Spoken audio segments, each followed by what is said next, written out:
Hello friends, అందరికీ నమస్తే. Welcome to my YouTube channel. ఈరోజు మేము గట్కేసర్ నుండి మేడారం జర్నీని మీతో షేర్ చేసుకుంటున్నాం. సో ఫస్ట్ గట్కేసర్లో మేము ట్రైన్ బుక్ చేసుకున్నాం వరంగల్కి. సో ట్రైన్ టికెట్ వచ్చేసి మాకు 30 per person, very budget friendly. And Warangal reach అయ్యాక అక్కడ నుండి హన్మకొండ, తర్వాత మేడారం వెళ్ళాం. సో వరంగల్ రీచ్ అయ్యాక మేము అక్కడే లంచ్ చేసుకున్నాం, ఇంట్లో నుండి ప్రిపేర్ చేసుకొని వచ్చాము. And after that Warangal to Hanmakonda bus stand వరకు ఆటో తీసుకున్నాం, 100 పడింది మాకు. అండ్ అక్కడ నుంచి మేడారంకి డైరెక్ట్ బస్సెస్ ఉన్నాయి. సో బస్ టికెట్కి ఆధార్ కార్డ్ యూజ్ చేసి రేవంత్ అన్న వాళ్ళ దయ వల్ల ఫ్రీ టికెట్ దొరికింది మాకు. అండ్ అన్నయ్యకి నాన్నకి టికెట్ కాస్ట్ పడింది. సో అది కూడా బడ్జెట్ ఫ్రెండ్లీనే, 300-350లో అయిపోయింది. సో టోటల్ హన్మకొండ వరంగల్ నుంచి జర్నీ మేడారంకి 3.5 hours పట్టింది. ఇప్పుడు మేడారంలో రెనోవేషన్ వర్క్స్ ఫుల్గా జరుగుతున్నాయి, బికాజ్ జాతరకి ప్రిపరేషన్ స్టార్ట్ అయ్యింది. షాప్స్, టెన్స్, రూమ్స్ అన్నీ సెటప్ అవుతున్నాయి. అండ్ మేడారం ఫుల్గా జాతర మోడ్లోకి రెడీ అవుతుంది. అండ్ ఇక్కడ మనకు వచ్చేసి రూమ్స్, టెంట్స్, వెజిటేబుల్స్ ఎవ్రీథింగ్ అవైలబుల్గా ఉన్నాయి. అండ్ రూమ్స్ వచ్చేసి అయితే మనకి టెంట్ రూపంలో ఉన్నాయి రూమ్స్.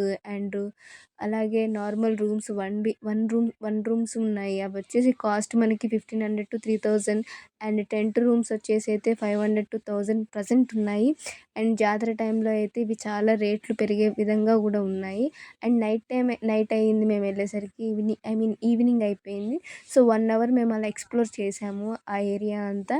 అండ్ నైట్ టైం మేము నాటుకోడి కర్రీ కుక్ చేసుకున్నాం. అండ్ అక్కడ అవైలబుల్గా ఉంటాయి కోళ్ళు, మేకలు అవన్నీ కూడా. అండ్ తర్వాత యుటెన్సిల్స్ అనేవి మనం తెచ్చుకుంటేనే బెటర్ అక్కడ కొనుక్కునే కంటే. అండ్ కట్టెలు కూడా అమ్ముతున్నారు అక్కడ. సో మేము కొన్ని కట్టెలు, వాటర్ క్యాన్ అవన్నీ తీసుకున్నాం. అండ్ నాటుకోడి కర్రీ కుక్ చేసుకున్నాము నైట్. సో టేస్ట్ అయితే చాలా బాగా వచ్చింది అక్కడ.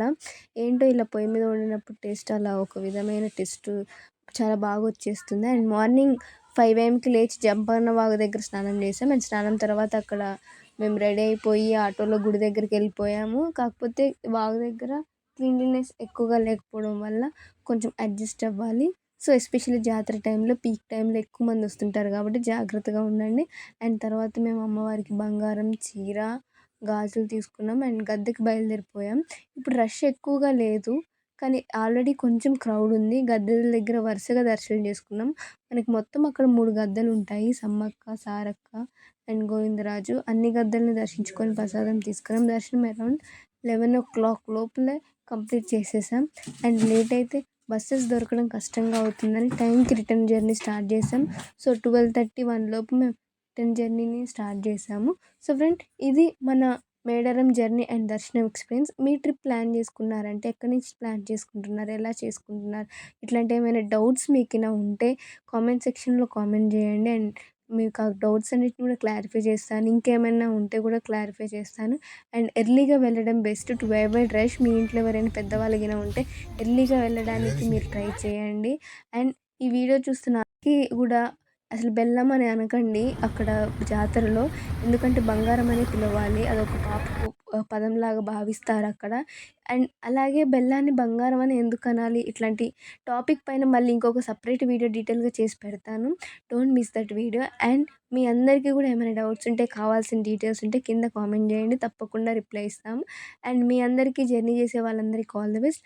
అమ్మవారి ఆశీర్వాదాలు మీ అందరితో ఎప్పుడు ఉండాలని కోరుకుంటూ, thank you for watching. See you all. Bye by.